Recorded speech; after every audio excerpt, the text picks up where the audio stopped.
And I'm deeply concerned by the ongoing effort to erase Black history from our museums, from our schools, and from American life. See, last month, President Trump issued an executive order to, quote, restore truth and sanity to American history. And of course, there are all kinds of debate when it comes to history. That's how we advance knowledge. But is that what Trump cares about when he talks about truth? Of course not.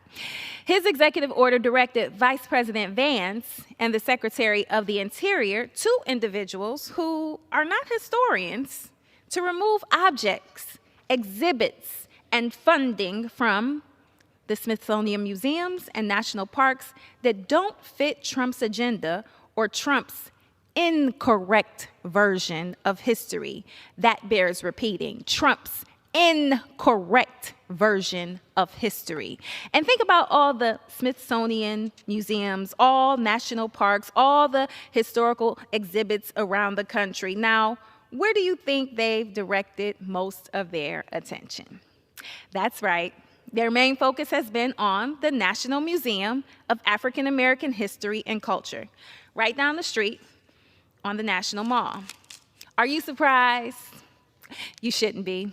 Trump's executive order mentioned that museum by name out of hundreds across America and laid the foundation for denying future federal funds.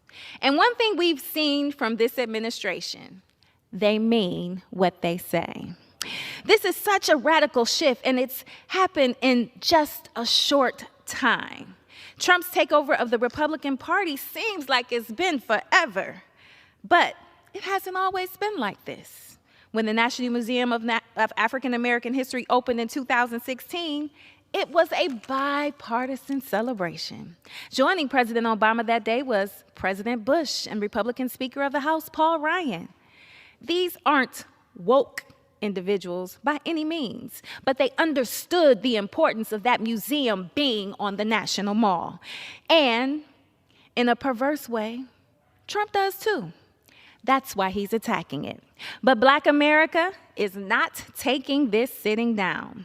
In the last month, Black churches from across the country have organized trips to the museum and fundraisers to support it.